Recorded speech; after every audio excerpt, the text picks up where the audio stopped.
Interesting morning this morning,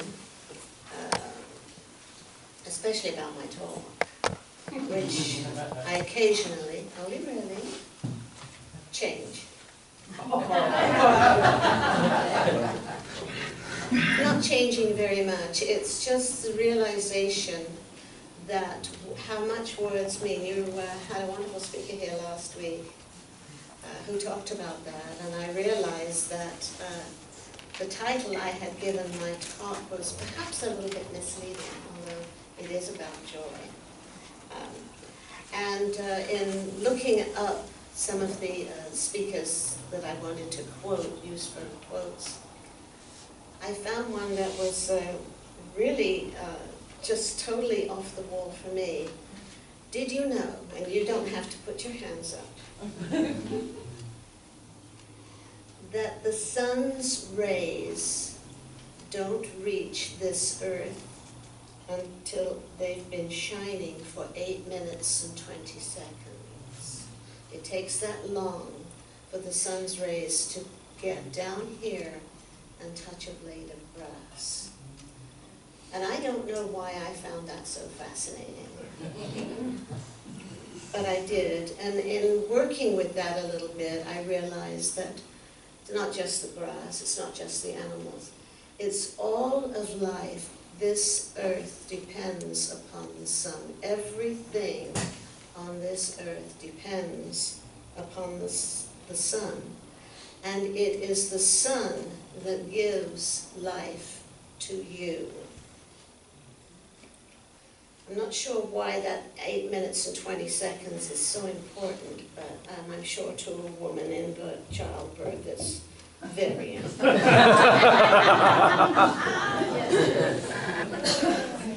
So if it is so important to us, what is it that we think about it? If we ever think about it, do we understand how important it is? And what do we want from it? So to find my answers to that, I did just a little bit of research on churches, and of course there are many churches represented here. But the majority of the people in all of the churches, when I say what do we want, they want healing. And I don't know why I never thought that was strange before, but I did think it was strange. Why do we want to be healed so much? Healed from what? And of course you probably realize that the one that is requested the most of all is healing. People want to be healed from bad health or poor health. They want to be healed from poor relationships, no money. There are hundreds and hundreds of things that people ask for. Most of all, it's health, the healing power.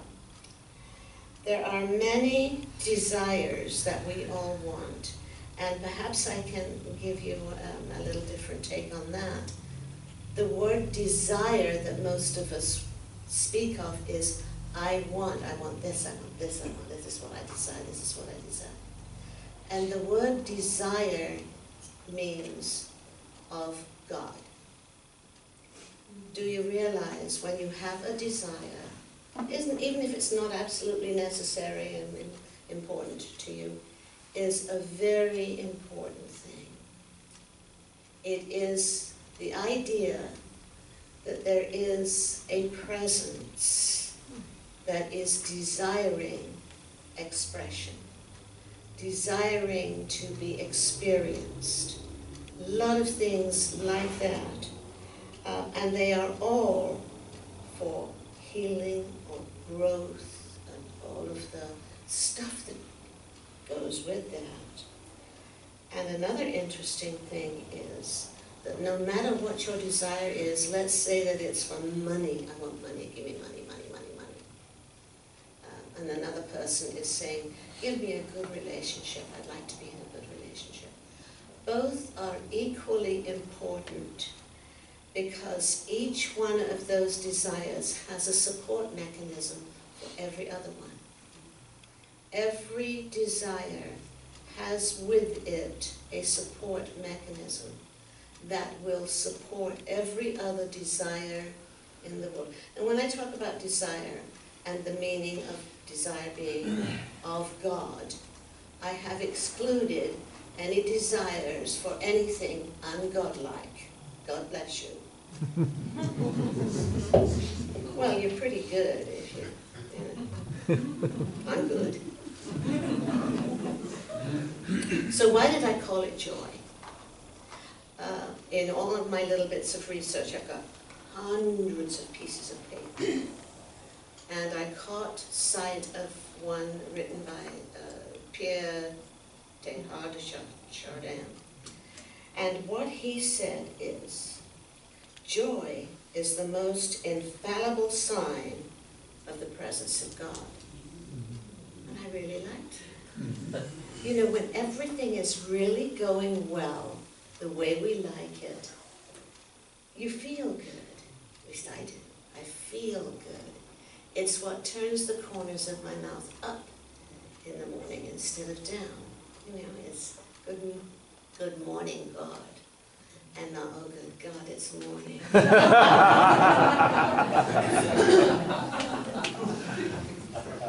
Where are we in this mix? This mix of what might be good, what might not be good, and what's my place in all of this stuff, and why does it take 8 minutes for me to get the hot water out of my faucet? When it only takes 8 minutes for God to get a blessing on my head. We are all unique. That's a very interesting thought. There are millions of us. We're all different, and we understand what unique means. But we are unique in that we all have a specific desire to be. I've left that off the end. Be more, be what, be something. We all want to be more. And if you take that out to the edge of the world existence, that's a lot of moreness. There is this, well, I'm going to bring out Chardin again. The reason I like him so much. How many Catholics in here? Lutheran, just the other side of the line. No, I was brought up for many years in a Catholic convent. Oh, wow. Although I'm not a Catholic and never was. But the thing that made me think I liked Chardin was that he fell out with the Catholics, and I thought, oh, good. Somebody I like must like me a little bit. Okay. So the thing is, so many of us, and I'll include myself in this one, have spent so much of our lives being our stories. How many of us have a story to tell?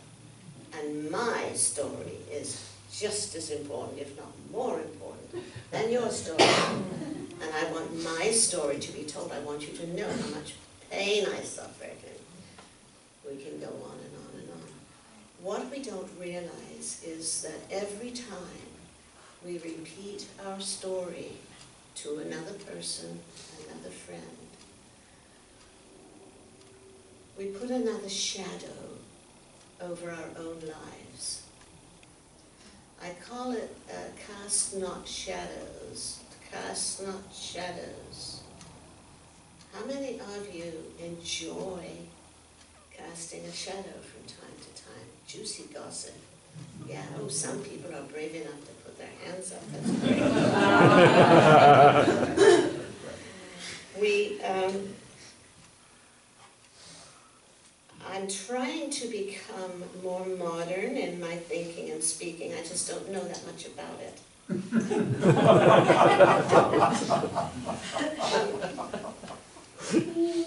If you have a computer, and I'm sorry to say I do, it has been such a bugaboo in my life. But I know it's very important that I have one, and so on and so forth. But the thing that confounded me was the cloud. Well, where is it? Why won't it do anything for me? But it's important, you see? And I began to realize that if I could put all of these things together, the physical world that we live in and the physical things we have to do and handle and so on, if we could put that together with technology and a little pinch of spirituality, we might get somewhere with it, you see? Because if you read Chardin at all, he will tell you more or less, and this is my words, not his, because I don't understand half of his either, actually. But I like it. Because he brought together for me the cloud. And this infinite thing that I can't see anywhere, called God, or Spirit, or other things like that. This infinite cloud has inside my little computer box everything I will ever need to say anything that's ever been written. But I don't know how to do it.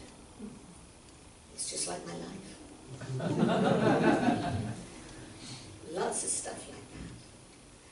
But in this cloud that I'm referring to Spirit now, or God, whatever you want to call it, is everything that has ever been needed for this universe, for this life, for my life, for your lives. It is all in that strange cloud. Everything you need to improve yourself, to make life better for you, you can choose, like taking an ingredient out of a cake. If you want to make a poppy seed cake, you're going to need some poppy seeds. So that's what you'll go looking for in the store, is the poppy seeds. And if you turn to prayer or spirit for your spiritual life, or perhaps your troubled physical life, you go looking for that what? All of the different things we believe about God, that's what's in your cloud. That's what's in my cloud. Everything I would ever need to know about myself is in that cloud, that one that I call I am. I am this, I am that. I am everything that I need. I just don't use it. Just don't use it most of the time. I don't think about it. And so when I went back into one of my Science of Mind magazines looking for something on healing, I found that everyone who wants healing is working against something they have that they don't want. And we do a lot of that. We do too much talking about the things we don't want, instead of talking about the things we do want, that we would love to have: love, joy, prosperity, health, peace, peace of mind. Whatever it is you feel you are lacking in your life, it's in your cloud. And your job then, I think, or my job, I'll put it on me, my job is to do something that brings that ingredient forward for me. And then, lo and behold, when I do that, you know what happens? And it's totally involuntary. Anybody? I smile. I walk around smiling. Sometimes, Colin, my husband never got used to it at first. He would say, "What do you keep smiling at those people for? They don't know you." Well, see, I don't give a toot. I wasn't smiling for them. I was smiling for me because I thought that looked like a nice person. Maybe one day I'll speak to that person, but I'll smile first. So I walk around smiling a lot. Now I know I sometimes look like an idiot, but I'm a happy idiot.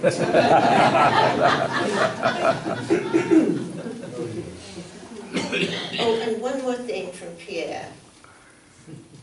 He says we are walking bundles of thinking energy. Now, I really like that. That was one of my hardest things to let go of in my normal religion, was getting the idea that God doesn't think. God simply knows and it's done.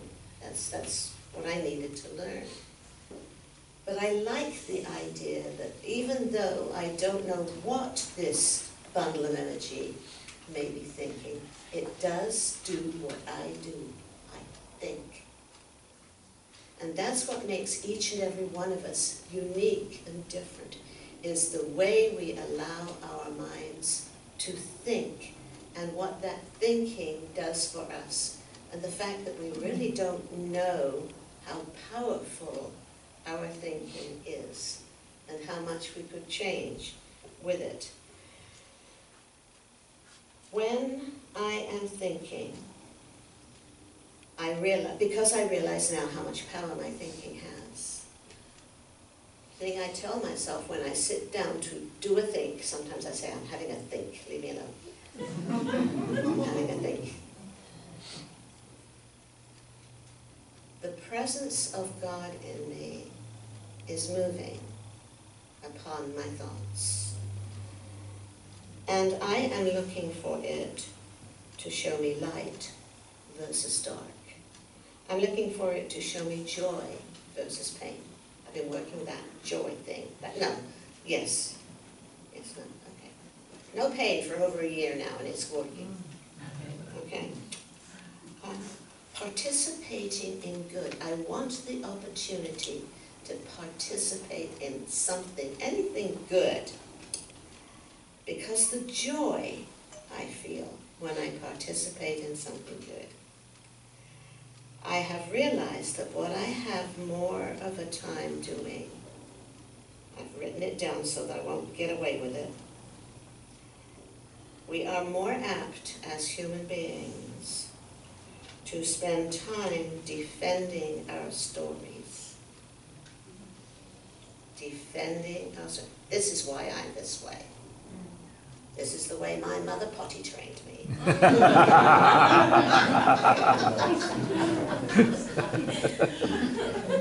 We're more apt to defend our failures than we are to accept the responsibility for our lack of good. That's all that's missing. That's all that's missing is lack of good. And you know what'll bring lack of good back into your life? A smile. A smile is a wonderful thing. It's like medicine. I don't like medicine very much, but I like smiling. Jesus, in one of his lessons, when he was actually being stoned at one time, asked the people, why are you stoning me? What have I done? I only do good. My words, not his. And they said, because you equate yourself with God, you say, I am God. You say, my Father and I are one.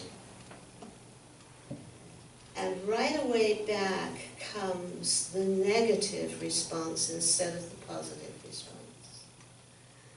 The saying really was not, I and my Father are one. It was the meaning, the context. The Father and I are of one mind, of one belief, of one understanding, not our bodies. You know, thank God.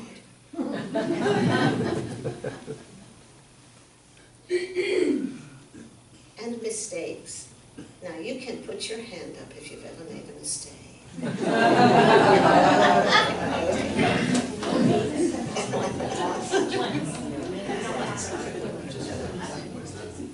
Mistakes are wonderful things. mother taught me this one. She taught me to knit at a very early age. And my first project was a tea cozy.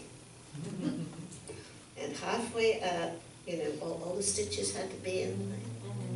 Halfway up, one of the stitches were back to front. I was mortified.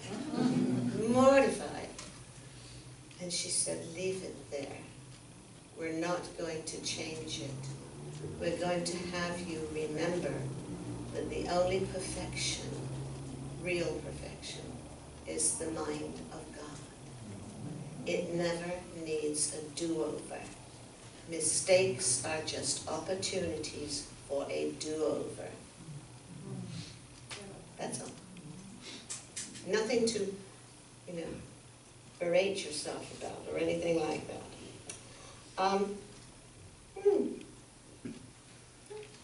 One of the things that assists us to make more mistakes is to do more things that are slightly out of whack with the principles of God.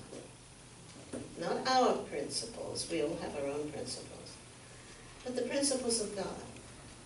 If we do something that, you know, if we lie, if we cheat, if we steal, if we do all of those things, we get out of whack and discover that the feedback is not pleasant. But the thing that is important is to remember that that which is unkind, less than kind to other people, less than nice about other people. Did you see what she was wearing? How many? Oh, you are good, aren't you? Yeah. The trouble with that is that it must come back to you. Everything you send out, every thought you send out, can only travel in a circle to the person you want it to go to, if that's what it is. But it'll come back to you if you didn't really like it and didn't really want to say that, didn't mean to say that. It's a good idea to say, excuse me, I didn't mean that. The word compassion is the one I like to use when I do something unkind like that. I never say these things out loud, except when I'm in here with you guys. But what I learned from the Aramaic is that the word compassion means God. Now the Jews and the what they call the people that speak Aramaic? Aramericans.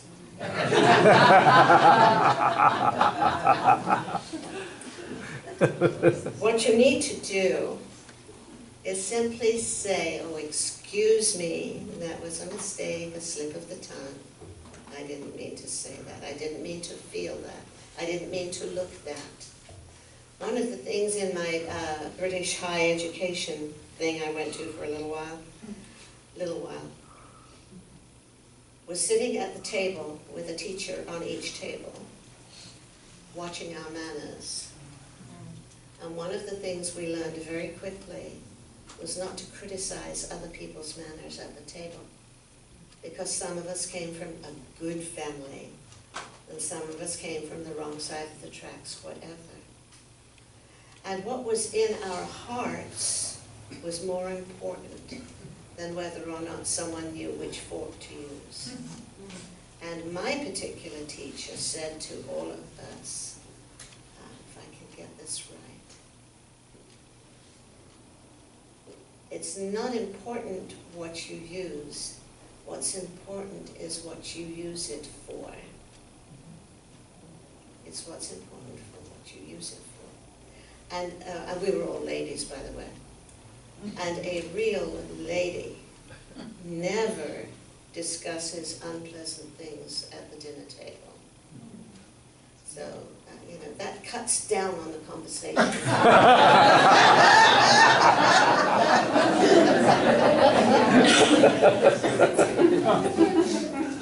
I wrote something down.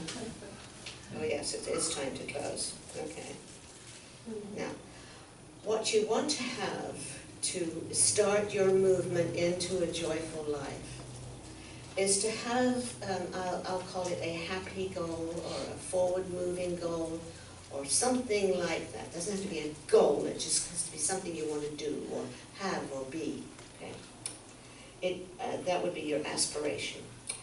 It doesn't matter if your aspiration or your ambition or your next goal is prosperity or health or what it is. It doesn't matter what it is. Does your working towards it make you feel great? That's all you need. Don't have to do lots of work, don't have to write lots of stuff. All you need to do is pick something to move towards that makes you feel good when you do it. Dr. Ernest Holmes talked all the time about how you feel. That's what's important. That's what helps to move the presence of God in your life. Okay? So my great idea for today is understanding that all good is God. And by the way, the words are interchangeable in many languages.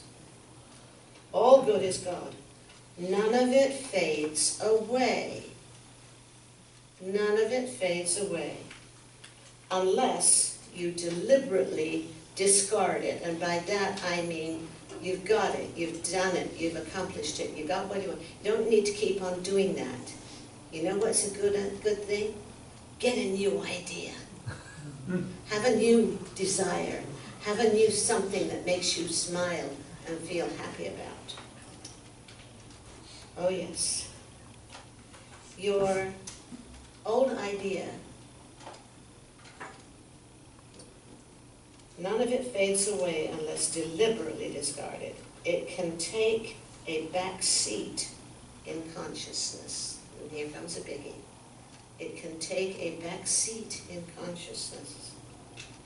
But that does no harm. Admire a doctor that took as his motto, first do no harm. That's the important thing. Do no harm. If something you have said is likely to do harm, unsay it, get it taken care of. Don't let it go out and come back to smack you. Okay? It does no harm. You cannot, please listen up, you cannot do harm to yourself by forgetting how good you are. Think about it. Do you only think about how mean you are, how clumsy you are, how fat you are, how all of those things that you don't want to be and don't want to do? Don't do that. Don't do that. That's the only thing that can harm you. The words out of your own mouth. Go to bed at night with a dream. It can be anything. Don't have to make a rule out of it. Do you remember the last time you saw your grandkids and something they said or did made you smile? I mean, I could spend all my night laughing if I wanted to, because it's good. They are never cruel unless they're taught to be cruel. We need to learn that lesson. I think I'm done.